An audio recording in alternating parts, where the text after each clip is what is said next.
Welcome to big bang. This is Satish. AP కూటమిలో ఇంకా అభ్యర్థుల జాబితా కొలిక్కి రాలేదు. టీడీపీ 7 స్థానాలు, జనసేన 3 స్థానాలు, భారతీయ జనతా పార్టీ 10 అసెంబ్లీ స్థానాలకు అభ్యర్థులను ప్రకటించాల్సి ఉంది.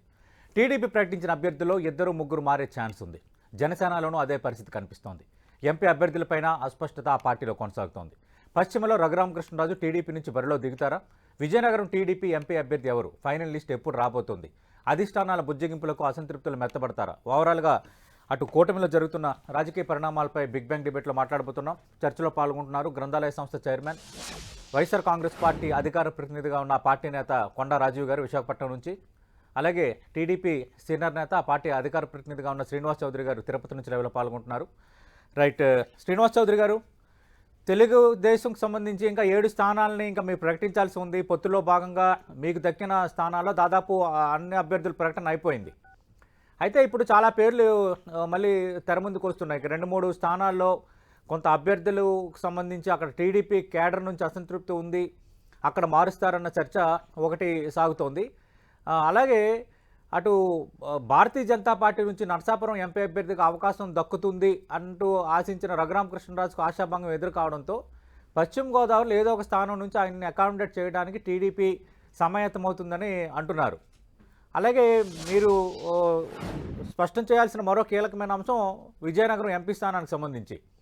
విజయనగరం ఎంపీ స్థానానికి సంబంధించి రఘురామకృష్ణరాజు పోటీ చేస్తారని నిన్నటి వరకు ప్రచారం జరిగిన అక్కడ తూర్పు కాపు సామాజిక వర్గానికి సీట్ ఇవ్వాలని చంద్రబాబు నాయుడు డిసైడ్ అయ్యారు. విజయనగరం జిల్లా నేతలు కూడా రఘురామకృష్ణరాజు వస్తే ఇక్కడ ఈక్వేషన్స్ కుదరవు, నష్టపోతామన్న భావన వ్యక్తపరిచారని కొన్ని వార్తలు వస్తున్నాయి. వీటన్నిటిపై కొంత స్పష్టత ఇవ్వగలరా? తప్పకుండా సతీష్ గారు, మొదట మీకు టీవీ ప్రేక్షకులకి, వైఎస్ఆర్సీపీ నేత రాజీవ్ గారికి నా తరఫున తెలుగుదేశం పార్టీ మొదట నమస్కారాలు. నమస్తే అండి. రాష్ట్రంలో జనసేన, తెలుగుదేశం పార్టీ, బీజేపీ పొత్తుతో ఒక 5 ఎమ్మెల్యేలు, 4 ఎంపీ సీట్లు మేము ప్రకటించాల్సి ఉంటుంది. ఇంకొన్నిట్లో చిన్న చిన్న మార్పులు కూడా ఉన్నాయి. బీజేపీ వాళ్ళు కూడా కొన్ని ప్రకటించాలి పద్దాకా. జనసేన వారు కూడా ఇంకా ఒకటి పెండింగ్ ఉంది. అంటే ఏమవుద్దంటే సర్వే రిపోర్ట్స్ ఆధారంగా కొన్ని మారుస్తున్నారు. రాష్ట్ర వ్యాప్తంగా తిరుపతి నుంచి, విశాఖపట్నం నుంచి, ఏదో విధంగా పెనమలూరు, బాపట్ల, లేదా ఇంకోటి పుట్టపర్తి, ఖచ్చితంగా కొన్ని రకాల ఇబ్బందులు రాష్ట్ర వ్యాప్తంగా మేము కూడా ఎదుర్కొన్నాం. ఎందుకంటే గెలిచే పార్టీల వైపు ప్రజలు మెప్పు చూస్తున్నారు, నాయకులు కూడా వలస వస్తున్నారు. సో పోటీతత్వం పెరిగింది. మేము కూడా 1, 2, 3 స్థానాలు ఉండే నాయకులు పిలిచి ఈసారి పలానోళ్ళకి మేము ఇస్తున్నాము, పలానోళ్ళు మేము చేయాలి, మీకు భవిష్యత్తులో అధికారంలోకి వస్తారని పలానా ఇస్తామని చెప్పడం జరిగింది. అయితే 4, 5, 6 స్టేజ్లో ఉన్న నాయకులు కూడా ఆశపడతారు. ఎందుకంటే మాకు కూడా కావాలి, గెలుస్తారు కాబట్టి మేము కూడా అధికారం చూడాలి అనే ఆలోచనతో చాలా పోటీతత్వం వచ్చింది. అయినా సరే సర్దుబాటు చేయడం జరిగింది. అనేక సందర్భాల్లో తిరుపతి లాంటి ప్రాంతంలో, తిరుపతి ఒకప్పుడు రామారావు గెలిచిన సీటు, దాన్ని ఇప్పుడు జనసేనకి ఇచ్చారు. అలాగే ఎంపీ సీటు గతంలో వరప్రసాద్ గా ఉన్నటువంటి వైసీపీ ఎంపీగా ఆయన పార్టీ చేరటం, మళ్ళీ ఆయన మళ్ళీ బీజేపీలో సీట్ ఇవ్వడం, ఇవన్నీ కూడా చాలా మార్పులు జరుగుతాయి. అంటే శ్రీనివాస్ చౌదరి గారు తిరుపతి అంశాన్ని ప్రస్తావించారు కాబట్టి మీ పార్టీకి చెందిన మాజీ శాసనసభ్యురాలు సుగుణమ్మ నిన్న మీడియా సమావేశం పెట్టి కంటతడి పెట్టుకున్నారు. అంటే ఒకవైపు తెలుగుదేశం పార్టీలో సంతృప్తి లేదు తిరుపతి టికెట్ జనసేనకి ఇవ్వడం పైన, 1. 2, జనసేన అభ్యర్థిగా వైఎస్ఆర్ కాంగ్రెస్ పార్టీ నుంచి వచ్చిన ఆర్ఎన్ శ్రీనివాసులు టికెట్ ఇవ్వడంపై జనసేనలో అసంతృప్తి ఉంది. అంటే అటు టీడీపీలో టికెట్ రాలేదన్న అసంతృప్తి, ఇటు జనసేనలో ప్రకటించిన అభ్యర్థిపై అసంతృప్తి. మరి ఇది క్లియర్ అవుతుందా? ఇది వైఎస్ఆర్ కాంగ్రెస్ పార్టీకి అడ్వాంటేజ్ అవుదా? తప్పకుండా. ఎందుకంటే ఇవన్నీ సర్వసాధారణంగా ఎలక్షన్ లో వచ్చే సందర్భంగా మొన్న లోకేష్ గారు వచ్చినప్పుడు మాట్లాడారు, దాన్ని అది వరకు కవర్ చేశారు. మాక్సిమం సుగుణమ్మ గారు ఏమంటారంటే, నేను గతంలో గెలిచాను కదా, నాకు అవకాశం అని అడగడం తప్పేం కాదు కదా. మీరైనా అమ్మాయిని అడగందే పెడతారు కదా. ఆమె అడిగింది, గతంలో వెళ్ళి విజయవాడ, అమరావతి కూడా మాట్లాడారు. కానీ కొన్ని పొందికల దృష్ట్యా, అంటే పొద్దుధర్మ దృష్ట్యా రాయలసీమలో 72 సీట్లు ఇంక్లూడింగ్ మన నెల్లూరుతో కలిపితే జనసేనకి ఇచ్చింది ఇది ఒక్కటే, తిరుపతి. సో దాన్ని మార్చే అవకాశం లేదు ఇంకా. కాబట్టి ఆవిడకి తగిన స్థానం ఇస్తామని చెప్పడం జరిగింది. కానీ తన ఆందోళన ఏదో పాపము ఆ బాధ వ్యక్తపరుచుకునింది. కానీ అది అందరూ కూడా పార్టీ నాయకులు కూడా మాట్లాడారు వాళ్ళతో. ఆ వల్ల నష్టం లేదు, మా పార్టీకి అయితే నష్టం లేదు. కానీ ఆ అభిప్రాయం చెప్పడం తప్పు కాదు కదా. మీరైనా సరే నాకు పలాంది కావాలంటే తప్పు కాదు కదా. కానీ సాధ్యాలు పార్టీ నిర్ణయిస్తుంది. మాకు సార్ అల్టిమేట్ గా పార్టీ సుపీరియర్. పార్టీ ఏం చెప్తే ఉమ్మడి అభ్యర్థులు చేయాలి, ఎవరికి ఏమి వీళ్ళు పెడితే వాళ్ళు గెలిపించాలి. అభిప్రాయం చెప్పొచ్చు, భేదాభిప్రాయం మాట్లాడచ్చు, అది సర్వసాధారణం. గతంలో కూడా చాలా మంది గొడవలు కూడా పెట్టారు, మాకు అదే సీట్ కావాలని చెప్పి. అవన్నీ కూడా మా ఇప్పుడు వర్మ లాంటి ప్రాంతంలో కానీ, లేదంటే ప్రాంతంలో కానీ, దాడి వీరభద్ర విషయంలో కానీ, ఇంకో విషయంలో కానీ చాలా సందర్భాల్లో. శ్రీనివాస్ గారు ఒక్క నిమిషం లైవ్ లో ఉండండి సార్. ప్రస్తుతం ఫోన్ లైన్ లో ఉన్నారు. జనసేన అధికార ప్రతినిధి కిరణ్ రాయల్ గారు. కిరణ్ రాయల్ గారు, గుడ్ మార్నింగ్ అండి. గుడ్ మార్నింగ్ సతీష్ గారు, మీకు అంటే good morning sir. Kiran Royal గారు, అసలు ఏం జరగబోతుంది? తిరుపతికి సంబంధించి గతంలో ఆర్ఎన్ శ్రీనివాసులు, ఆయన చిత్తూరు వైఎస్ఆర్ కాంగ్రెస్ పార్టీ శాసనసభ్యులు జనసేనలో చేరారు. ఆయన అభ్యర్థిత్వాన్ని కొద్ది రోజుల కిందట వేదికపై ప్రకటించినప్పుడే కొంత తిరుపతిలో కొందరు నేతలు, జనసేన నేతలు కానీ, అలాగే కొంత తెలుగుదేశం పార్టీ నుంచి ఒక వర్గం కానీ భేటీ అవ్వడం, ఆయన అభ్యర్థిత్వం కరెక్ట్ కాదు, ఇక్కడ స్థానికుడిగా టికెట్ ఇవ్వాలని డిమాండ్ చేయడం ఇవన్నీ జరిగాయి. కానీ 2 రోజుల కిందట అధికారికంగా రిలీజ్ చేసిన 18 మంది జాబితాలో కూడా ఆర్ఎన్ శ్రీనివాసుల పేరు కన్ఫర్మ్ చేశారు తిరుపతి నుంచి. మరి మీకు ఓకేనా? ఇంకా అభ్యంతరాలు ఏమైనా ఉన్నాయా? మారే ఛాన్స్ ఏమైనా ఉందా? సార్, రాజకీయాలు అన్నాక కొన్ని అభ్యంతరాలు ఉంటాయి. కానీ ఇప్పుడు ఆర్ఎన్ శ్రీనివాస్ గారు ఇక్కడ జనం ఇంకా అతన్ని పూర్తిగా యాక్సెప్ట్ చేయడం లేదండి. ఎందుకంటే అతను వైసీపీ నుంచి వచ్చాడు, వైసీపీ అభ్యర్థి. ఎందుకంటే వైసీపీలో అంత మీద అనేక ఆరోపణలు ఉన్నాయి. అలాంటి అభ్యర్థికి సీట్ ఇచ్చారని చెప్పి ఒక ఆరోపణ ఉంది. ఇవన్నీ కూడా అధిష్టానం దృష్టి తీసుకెళ్ళాము. కానీ అభ్యర్థి అయితే జనసేన నాయకులతో కలిసి వెళ్తున్నాడు. కానీ గెలుపోవటం అనేది ప్రజలు నిర్ణయిస్తారు. ఈ ఎలక్షన్ చాలా ఇంపార్టెంట్ ఎలక్షన్ కాబట్టి పవన్ కళ్యాణ్ గారి దృష్టి తీసుకెళ్ళాము. గతంలో మేము కూడా అభ్యర్థి మార్చే అవకాశం మార్చాం సార్. ఎందుకంటే అభ్యర్థి మీద చాలా ఆరోపణలు ఉన్నాయి, అతను ఇక్కడ ఎలక్షన్ సరిపోడు అని చాలా ఆరోపణలు చెప్పాం. కానీ కళ్యాణ్ గారు అన్ని సర్వేలు చేపిస్తున్నాం, సర్వే ప్రకారం సీట్ ఇచ్చాం అన్ని చోట్ల అని చెప్పాం సార్. కానీ రాజకీయాల్లో ఎప్పుడు ఏం చెప్పలేమండి. నాకు ఒకటే, నాగబాబు గారు మనం మాట్లాడుతూ అమలాపురం లాంటి సీటు నేను పోటీ చేయాలనుకున్నప్పుడు నాకు మిస్ అయింది. అంటే రాజకీయాలు ఎప్పుడు ఏమైనా జరగచ్చు. కాబట్టి తిరుపతి లాంటి సీటు గెలచాల్సిన సీటు ఆర్ఎన్ శ్రీనివాస సర్వేలో కూడా ఇప్పుడు అనుకూలంగా లేవు కాబట్టి కొంచెం మార్చాల్సిన అవసరం ఉందని చెప్పి కూడా స్థానికంగా ఉన్న టీడీపీ నేతలు కానివ్వండి, జనసేన నేతలు కూడా అందరూ అడగడం జరిగింది. పవన్ కళ్యాణ్ గారు మరొకసారి సర్వే చేస్తామని చెప్పి హామీ ఇచ్చారు. కానీ అతను ఇప్పుడు తిరుగుతున్నాడు జనసేన పార్టీ ప్రచారంలో అన్నింటిలో కూడా. కానీ ఎక్కడో మాకు అనిపిస్తుంది అభ్యర్థి మారుతాడేమో అని. ఎందుకు అనిపిస్తుంది అంటే ఇక్కడ గెలుస్తాం, మా టార్గెట్ మెజార్టీ కావాలి. తిరుపతి గెలుస్తాం, మా టార్గెట్ మెజార్టీ మీద ఉంది. మెజార్టీ గల అభ్యర్థి కావాలని కోరుకుంటున్నాం. ఎందుకంటే తీసుకున్న రాయలసీమ 2 సీట్లు, ఆ 2 సీట్లు కూడా కొంచెం కాంట్రవర్షియల్ స్టార్ట్ అయింది వచ్చినప్పటి నుంచి. అవి కొంచెం సెట్ చేయడానికి టైం పడుతుంది రాజకీయాల్లో. అభ్యర్థి కొత్త అభ్యర్థి చిత్తూరు నుంచి ఇచ్చాడు కాబట్టి ఆయన కొంచెం ఇక్కడ లోటుపాట్లు ఉంటాయి. ఇక్కడ సీట్ ఆదించిన 10 మంది దాకా 2 పార్టీల్లో అందరినీ కూడా కలుపుకుని పోవాలి, వాళ్ళందరూ కలిసి తిరగాలి.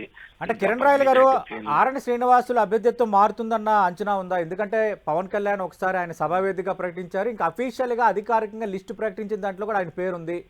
ఇంకా మీకు అంచనా ఉందా చివరి నిమిషంలో మారొచ్చని? మీ అభ్యంతరాలకు విలువ ఉంటుందని అంచనా ఉందా? సరే కదా, పార్టీ శ్రేణుల అభ్యంతరం కన్నా తిరుపతి స్థానికులు కూడా కొన్ని అభ్యంతరాలు ఉన్నాయి. కానీ పవన్ కళ్యాణ్ గారు ఏ నిర్ణయం తీసుకోవడం కట్టుకోవడానికి బాధ్యత మాకుంది. కానీ ఎక్కడో ఒక అనిపిస్తుంది, ఎందుకంటే ఒక సర్వే రిపోర్ట్ జరుగుతుంది, ఫీల్డ్ సర్వే జరుగుతుంది.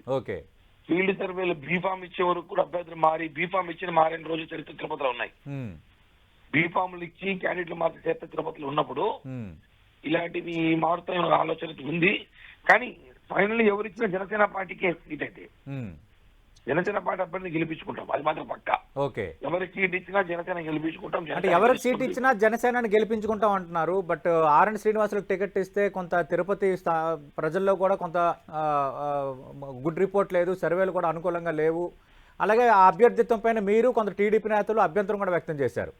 ఒకవైపు ఎవరికి సీటు ఇచ్చినా పొత్తు ధర్మం పాటిస్తామంటున్నారు, గెలిపించుకుంటామంటున్నారు. మరోవైపు అభ్యర్థి పైన టీడీపీ నుంచి అభ్యంతరం ఉంది, జనసేన నుంచి అభ్యంతరం ఉంది.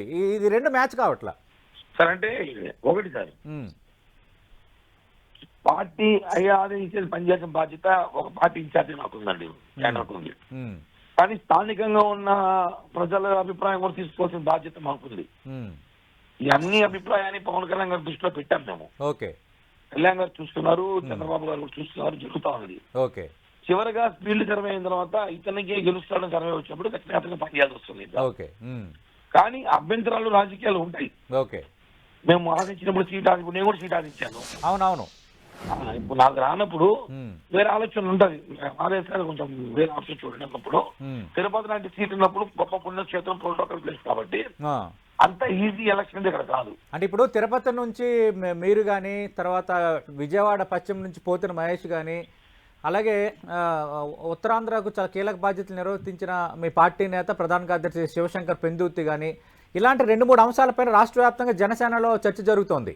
అంటే ఈ ముగ్గురు కూడా వాళ్ళ అప్ టు ది మార్క్ కానీ అటు కేసులు ఎదుర్కోవటము, గందరగోళాలు పట్టము ఇవన్నీ ఎదుర్కొని జనసేన పార్టీని 4-5 సంవత్సరాలు సస్టైన్ చేశారు, బాధ్యతలు పడ్డారు.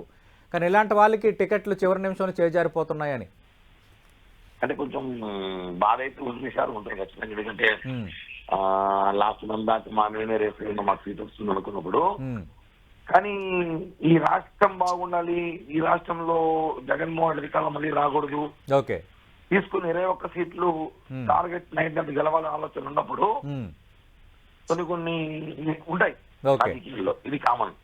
At the time Pawan Kalyan garu survey చేయించుకున్నారు, ఆ సర్వే ప్రకారం సీట్ ఇస్తున్నామని చెప్పినప్పుడు ఆయన మన పార్టీ అధ్యక్షుడుగా ఆయన మాటకి మేము శిరోధానం చేయాలి. కాబట్టి సీట్ ఆలోచన తప్పేం కాదు. నాకన్నా సీనియర్లు ఉన్నారు టీడీపీలో, వాళ్ళకు కూడా సీట్ రాలేదు. మరి ఆయన ఆర్ఎన్ శ్రీనివాసులు ఫిక్స్ చేశారు కదా, దాన్ని శిరోధార్యంగా మీరు భావించవచ్చు కదా, ఇంకా అభ్యంతరాలు ఎందుకు? కొన్ని అభ్యంతరాలు ఉన్నాయి, మాట్లేదు సార్. ఓకే, టీడీపీ క్యాడర్ లో ఉంది. ఓకే, అవునవును. ఇప్పుడు ఇంట్రెస్టింగ్ ఏంటంటే టీడీపీలో క్యాడర్ కూడా ఆర్ఎన్ శ్రీనివాసులు అభ్యర్థిత్వాన్ని నో అంటుంది. ఒక క్యాడర్ కాదు, మొత్తం టీడీపీనే ఉంటుంది. అదే రైట్. ఒక్క నిమిషం మీరు లైన్లో ఉండండి. రైట్. కొండరాజు గారు అభ్యంతరాలు కామన్గా ఉంటాయంటున్నారు. కొన్ని సీట్లలో ఎప్పుడు కూడా వైఎస్ఆర్ కాంగ్రెస్ పార్టీని ఏ పార్టీని అభ్యర్థులు ప్రకటించినప్పుడు కొంచెం ఈ గందరగోళాలు ఉంటాయి. దాన్ని భూతద్దంలో చూడాల్సిన అవసరం లేదని శ్రీనివాస్ గారు అంటున్నారు, కిరణ్ రాయల్ గారు కూడా అంటున్నారు. ముందుగా సతీష్ గారు, మీకు పాల్గొన్న ప్యానలిస్టులకి, 10 టీవీ న్యూస్ ఛానల్ వీక్షకులందరికీ కూడా నా హృదయపూర్వక నమస్కారాలు, శుభోదయం అందరికీ కూడా. గుడ్ మార్నింగ్ అండి. రాజకీయాల్లో టికెట్లు ఇచ్చినప్పుడు కొంత అనిశ్చిత రావటం అనేటువంటిది అది సహజం, ఏ రాజకీయ పార్టీలైనా ఉంటుంది. కానీ ఆ యొక్క అనిశ్చితి, ఆ అన్సర్టెనిటీ అనేటువంటి మార్జిన్ ఎంత ఉంది, ఆ స్కేల్ ఎంత ఉంది, ఆ ప్రభావం ఎంత ఉంది అన్నది రాజకీయ పార్టీలు పరిగణలో తీసుకోవాలి. ఇదేదో టీ కప్ లో తుఫాన్ అనుకుని మామూలు తుఫాన్ లో కూడా వెళ్ళి నిలబడితే కొట్టుకుపోతారు. ఇప్పుడు ప్రస్తుతం తెలుగుదేశం, జనసేన పార్టీలు లేదా బీజేపీ పార్టీలు, ఈ 3 పార్టీల కూటమిలో వస్తున్నటువంటి టీ కప్ లో తుఫాను కాదు, వాళ్ళని ముంచేసే తుఫాను. అది తెలుసుకోకపోతే అది వాళ్ళ ఇష్టం. ఓడిపోయేందుకు వాళ్ళు సిద్ధపడితే దానికి మాకేం అభ్యంతరం లేదు. మేము టార్గెట్ 175 గా పెట్టుకుని మేము ముందుకు వెళ్తున్నాం. మీకు గమనించండి, ఒక అనాలిసిస్ గా మనం మాట్లాడుకుంటే, ఇప్పుడు మీరు కొన్ని పేర్లు చెప్పారు జనసేనలో ఉదాహరణకి, అలాగే విశాఖపట్నం భీమిల్లో పంచకర్ల సందీప్ అని చొక్కాలు చించుకుని కూడా రోడ్ల మీద దొల్లేసి కష్టపడ్డాడు జనసేన కోసం. ఏదా కుర్రోడికి సీటు, పాటంశెట్టి సూర్యచంద్రరావు ఏది అతనికి సీటు, లేదంటే తెల్లారేస్తే మా రోజా గారి మీద అనేక విమర్శలు చేసి కిరణ్ రాయల్ గారికి ఏదంటే సీటు. సో ఇలాగా, లేదా మీరు చెప్పినటువంటి శివశంకర్ గారికి ఏది సీటు, లేదా బొలిశెట్టి సత్య గారి పరిస్థితి ఏంటి అంటే, వాస్తవంగా ఒరిజినల్ గా జనసేన పార్టీని భుజాన్ని వేసుకుని మోసి పవన్ కళ్యాణ్ వెనకాతలు నమ్ముకుని తిరిగినటువంటి వ్యక్తులు ఎవరికి కూడా సీట్లు రాలేదు. నెంబర్ 1. నెంబర్ 2, ఉత్తరాంధ్రలో రోజా గారి మీద కానీ మా పార్టీ మీద కానీ అనేక దారుణమైనటువంటి మాటలు, తన నోటికి అత్యంత దారుణంగా పనిచెప్పిన వ్యక్తుల్లో బండారు సత్యనారాయణమూర్తి ఒకరు. ఏదానికి సీటు, గంటా శ్రీనివాసరావుకి సీట్ లేదు. లేదా తూర్పుకాపు సామాజిక వర్గానికి ఉత్తరాంధ్ర తెలుగుదేశం పార్టీకి పెద్ద దిక్కుగా ఉన్నటువంటి మాజీ రాష్ట్ర అధ్యక్షుడు కిమిడి కళా వెంకటరావుకి దిక్కు లేదు. ఆయన విషయంలో విజయనగరం ఎంపీ గానీ లేదంటే గజపతి నగరం అసెంబ్లీ స్థానానికి కేటాయించే అవకాశం ఉందంటున్నారు. అక్కడ కొండపల్లి శ్రీనివాస్ అనౌన్స్ చేసినప్పటికీ రిపోర్ట్లు అనుకూలంగా లేవు కాబట్టి కిమిడి కళా వెంకటరావు గజపతి నగరం అభ్యర్థిగా రంగంలో దిగొచ్చు అనే చర్చ జరుగుతుంది. సార్ మీరు ఒక మాట గమనించండి సార్, కిమిడి కళా వెంకటరావు అనే వ్యక్తి ఆ పార్టీకి సీనియర్ నాయకుడు, రాష్ట్ర అధ్యక్షుడే కదా.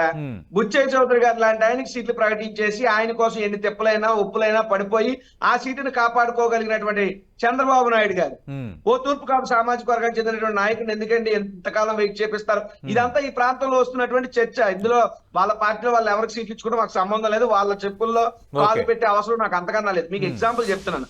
అలాగే బీజేపీ పార్టీ చూడండి, ఉదాహరణకు ఒక జీవీఎల్ నరసింహారావు గారు సుమారు 2 ఏళ్ల నుంచి కూడా విశాఖపట్నం పార్లమెంట్ అభ్యర్థి స్థానం కోసం అతను కష్టపడుతున్నాడు. అలాగే ఒక విష్ణువర్ధన్ రెడ్డి గారు, లేదా ఇలాగ ఆ పార్టీలో కూడా ఒరిజినల్, అంటే ఇక్కడ ఒరిజినల్ బీజేపీ వాళ్ళు ఎవరికి అవకాశాలు రాలా, కేవలం ఇంపోర్టెడ్ క్యాండిడేట్స్ కే వచ్చింది. ఎవరండి? సీఎం రమేష్. సీఎం రమేష్ కి అనకాపల్లికి ఏంటండి సంబంధం? ఎక్కడ కడప, ఎక్కడ ఉంటారా? ఏం మేము అంత చేతగానే ఉన్నామో నాకు అర్థం కాదు.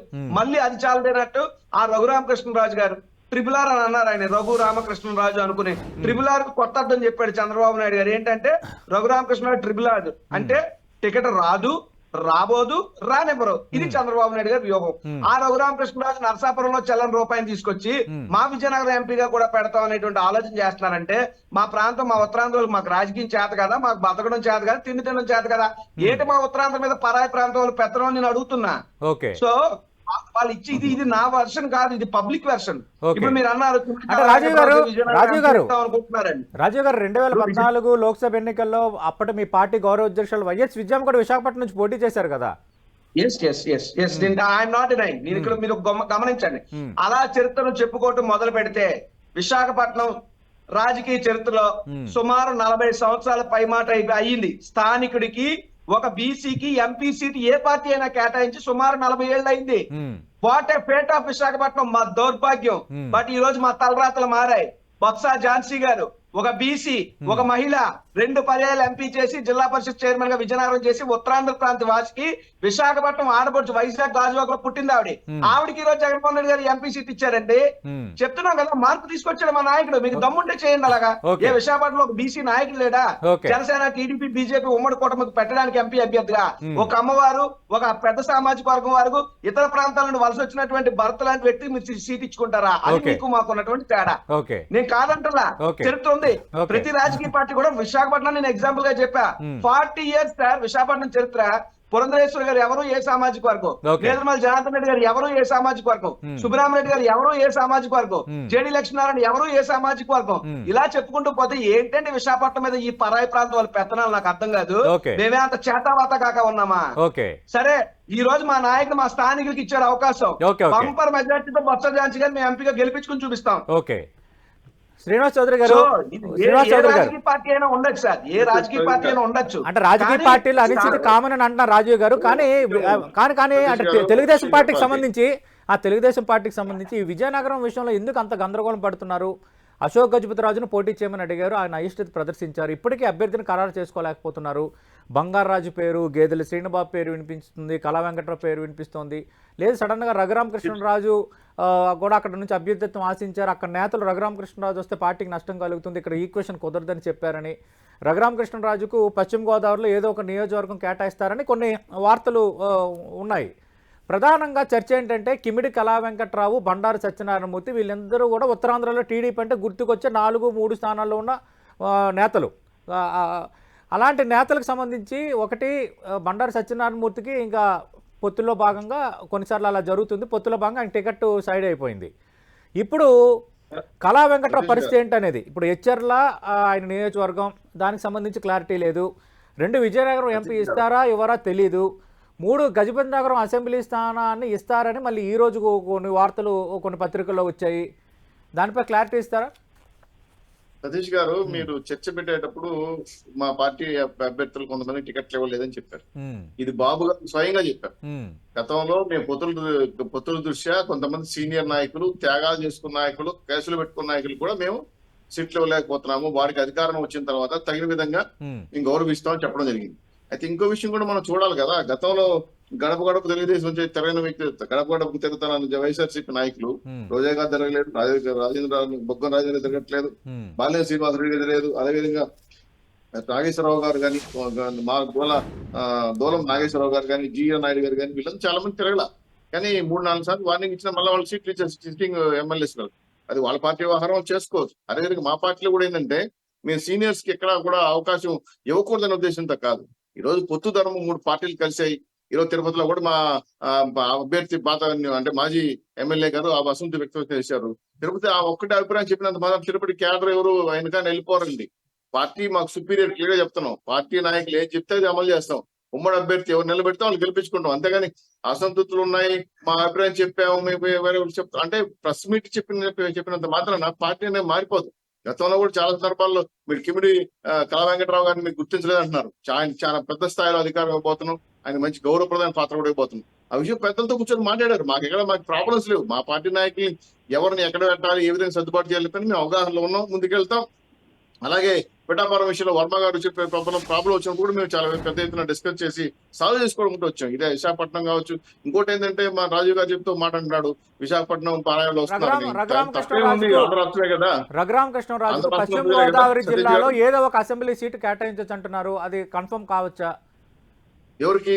రఘురామకృష్ణరాజుకి సార్ 100% సార్. ఎందుకంటే రఘురామకృష్ణరాజు గారు వైఎస్ఆర్సీపీ ఎంపీ. ఆయన ఇప్పుడు అనకాపల్లికి ఇస్తే వాళ్ళకి ఉపయోగపడతాడు, సాక్షి టీవీలో కూర్చొని మాట్లాడచ్చు, అవకాశం ఇస్తారు కానీ అది లేదు, శత్రువు మిత్రుడు అన్నట్టు. ఈ రోజు వాళ్ళు ఇవ్వలేని పక్షంలో మేము చేయలేమంటే ఆయన బీజేపీ నాయకులను ఆశ్రయించాడు.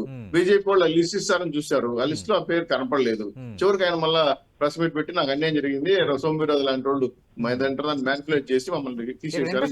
టికెట్ రాకపోవడానికి సోమవీర్రాజు అలాగే సోమవీర్రాజు జగన్మోహన్ రెడ్డి క్లోజ్ అని, అంటే జగన్మోహన్ రెడ్డికి సోమవీర్రాజుకి ఢిల్లీ హైకమాండ్ వద్ద అంత విలువ ఉందని చెప్పకనే చెప్పారు. అంటే మీరు భారతీయ జనతా పార్టీ పొత్తులో ఉండి మీరు భారతీయ జనతా పార్టీతో పొత్తులో ఉన్నారు, కానీ ఇక్కడ జగన్మోహన్ రెడ్డి మాట నడుస్తుంది అంటే అది ఎట్లా అర్థం చేసుకోవాలి? అది మీ కూటమికి నష్టపరిచే వ్యాఖ్యలు కదా అవి? కంప్లీట్ చేయనుండండి. ఈ రోజు జగన్మోహన్ రెడ్డి గారి మనుషులు బీజేపీలో కోట్లుగా ఉన్నారు, వాళ్ళ వ్యవహారాలు చేసుకుంటారు. వాళ్ళు ఢిల్లీలో పెద్ద ఎత్తున వాళ్ళు మార్పు చేసుకోవడానికి మార్పు చేయడానికి అవకాశాలు ఇచ్చే అధికారం వాళ్ళలో పెద్దల్లో ఉన్నారు. వాళ్ళు ఢిల్లీలో కొంతమంది ఇంకా సత్సంబంధాలు మెయింటైన్ చేస్తున్నారు. అలా చేస్తున్నారేమో నా అభిప్రాయం, అంతేగాని చేశారని నేను చెప్పడం నాకేం ప్రూఫ్స్ లేవు. కాకపోతే రఘురామకృష్ణరావు ఏం చెప్పారంటే ఈ రోజు సోమవీర్రాజు లాంటి వాడు మా మీద వ్యతిరేకత మాట్లాడారు కాబట్టి నాకు రాలేదని చెప్పారు. సరే, ఇక్కడ కాకపోతే పోయింది, మేము పశ్చిమలు ఇవ్వాలనుకుంటున్నాం, ఈ రోజు రేపు తేలుతుంది అంటే ఒకటి నిర్ణయించుకోరండి. బీజేపీ జనసేన తెలుగుదేశం పార్టీ కూర్చొని మాట్లాడుకుని అకామిడేట్ చేయడానికి ప్రయత్నం చేస్తాం కానీ ఒక పార్టీ డిసైడ్ చేసుకుని చెప్పేది ఏమో జాయింట్ యాక్షన్ కమిటీ ఉంటుంది. రెండు ఈ రాష్ట్రంలో ఉన్న అసంతులన్నీ కూడా మాకు ఎవరికి డామేజ్ కాదు, మూడ్ ఆఫ్ ది స్టేట్ మారిపోయింది, రాష్ట్రం అంతా ప్రజలందరూ కూడా జగన్మోహన్ రెడ్డి గారికి బై చెప్పాలని డిసైడ్ చేసుకున్నారు. కాబట్టి ఈ రోజు రాష్ట్ర ప్రజలందరూ కూడా తెలుగుదేశం జనసేన బీజేపీ చూస్తున్నారు. మా పైకి వస్తున్న అభ్యర్థులు కూడా ఎంత లెక్కల్లో లేని విధంగా మేము ఫస్ట్ 3-4 అనుకుంటే ఇప్పుడు 10-12 మంది కూడా వచ్చేస్తున్నారు, పోటీ పడుతున్నారు మాకు. ఎందుకంటే గెలవాలని ఆలోచన వాళ్ళకు ఉంటుంది. రాజీవ్ గారు, గెలిచే పార్టీ కాబట్టి వాతావరణం అలా వచ్చింది కాబట్టి మాకు కూడా కొన్ని అసెంబ్లీ స్థానాల విషయంలో మళ్ళీ ఇప్పుడు కాంపిటీషన్ పెరగడం, కొంచెం గందరగోళాలు ఉండటం జరుగుతోంది. దీన్ని ఒక పాజిటివ్ సైన్ గా మేము చూస్తున్నాం అంటున్నారు. అలాగే రఘురామకృష్ణరాజు విషయంలో కూడా శ్రీనివాస్ చౌదరి గారు క్లారిటీ ఇచ్చారు. సార్, ఇక్కడ మనం ఒకటి గమనించాలి, మీరు సీనియర్ జర్నలిస్ట్, మనందరం రాజకీయాలు సుదీర్ఘంగానే చూసిన వ్యక్తులు. జనరల్ గా రాజకీయ పార్టీ, ఈవెన్ కాంగ్రెస్ పార్టీ అంటే 1% ఓట్ బ్యాంక్ లేని కాంగ్రెస్ పార్టీకి కూడా మేము పోటీ చేస్తాం అంటూ నామినేషన్లు బీఫారాలు కావాలంటూ క్యూలు కడతారు ఆఫీసులకి. ఈవెన్ కేఏ పాల్ గారి పార్టీకి కూడా ఉంటాయి. ఇది ఎలా ఉందంటే టికెట్లు ఎక్కువ మంది అడిగితే మేము అధికారంలోకి వచ్చేస్తాం అన్నటువంటి ఊహాజనతంలో వాళ్ళు ఉంటే వాళ్ళ ఇష్టం. సార్, ఒకటి నామినేషన్ వేసినంత మాత్రాన గెలిచినట్టు కాదు, డిపాజిట్లు వచ్చినంత మాత్రాన ప్రభుత్వాన్ని ఏర్పాటు చేసినట్టు కాదు. ఈ యొక్క వ్యత్యాసం తెలుసుకుని వాస్తవాలు ఎరిగి రాజకీయాలు చేసుకోవటం ఏ రాజకీయ పార్టీకైనా మంచిది అన్నటువంటిది నా ఉద్దేశం. రెండోది, నా అనాలిసిస్ ప్రకారం, if I am not wrong, మీరు తర్వాత భవిష్యత్తులో మళ్ళీ మనం చర్చలు పెట్టుకుందాం, దీని మీద ఖచ్చితంగా వస్తాయి. ఇప్పుడు వీళ్ళు పెట్టుకున్నటువంటి పొత్తులు గెలుపు కోసం కాదు. I'm again on my record. ఇప్పుడు పెట్టుకున్నటువంటి బీజేపీ, టీడీపీ, జనసేన పొత్తులు 2024 ఎన్నికల్లో గెలుపు కోసం కాదు. మా చేతుల్లో ఘోరంగా ఓడిపోయిన తర్వాత చంద్రబాబు నాయుడు గారు అవినీతి కేసుల్లో మళ్ళీ సిబిఐకో ఈడీకో జైలుకి వెళ్తే ఐటీకో రక్షించుకోవడానికి బీజేపీ పంచన వీళ్ళు చేరారు. ఏ పార్టీ వాళ్ళకంత ఫలం బీజేపీ వారికి ఆంధ్రప్రదేశ్ లో లేదు కాబట్టి రేపు ఓడిపోయిన తర్వాత ఇదే తెలుగుదేశాన్ని, జనసేనని వాళ్ళల్లో అంటే బీజేపీలో విలీనం చేసుకుని సౌత్ లో, ఆంధ్రాలో బీజేపీ ఒక మెట్టు ఎదగడానికి వాళ్ళు పెట్టుకున్నారు. వీళ్ళ పొత్తులు after election and after the defeat in election కోసం తప్పితే ఎలక్షన్ కోసమో ఎలక్షన్ లో గెలవడానికి కోసమో కాదు. నేను ఇంకోసారి చెప్తున్నా, ఇచ్చినటువంటి సీట్లు, అక్కడ జరుగుతున్నటువంటి పరిణామాలు నిశ్చితంగా రాష్ట్ర ప్రజలు గమనిస్తున్నారు. మేము బ్రహ్మాండంగా నియోజకవర్గానికి అన్ని సీట్లు ప్రకటించేశాం. ప్రతి నియోజకవర్గంలో కూడా అన్ని మా కార్యక్రమాలు జరుగుతున్నాయి. మా నాయకుడు బస్సు యాత్రను తిరగబోతున్నారు. వీళ్ళు ఇంకా సీట్లు సర్దుబాటులోనే కొట్టుకుంటున్నారు. కాబట్టి పొత్తుల ఎత్తుల్లో వీళ్ళ చిత్తం ఒక తప్పదు. గెలుపు మాది. 175 కొట్టాలనేటువంటి లక్ష్యంతో మేము పనిచేస్తున్నాం. కాబట్టి వాళ్ళ గొడవ వాళ్ళకు ఉండొచ్చు తప్పితే ప్రజలు మాత్రం అన్ని గమనిస్తున్నారు. ప్రతి దానికి భగవంతుడు స్క్రిప్ట్ రాస్తాడు. నోరు ఉంది కదా అని ఇష్టానుసారం వ్యవహరిస్తే రఘురామకృష్ణరాజు లాగా చాలా ఇబ్బంది పడతారు. భగవంతుడు అన్ని చూస్తాడు అనేటువంటిది రఘురామకృష్ణరాజు ఒక ఎగ్జాంపుల్ గా ఈ రోజు ఆంధ్రప్రదేశ్ రాష్ట్ర రాజకీయాల్లో చర్చ అవుతుంది. ఇంకోసారి దయచేసి రఘురామకృష్ణరాజు వైసీపీ ఎంపీ అనద్దండి. ఆయన వైఎస్ఆర్ కాంగ్రెస్ పార్టీ ఎంపీగా గెలిచినా గడిచినటువంటి 4.5 ఏళ్ళగా కూడా చంద్రబాబు మనసున చేరాడు. పచ్చ మీడియాలోనే ప్రతిరోజు డిబేట్లు మాట్లాడాడు.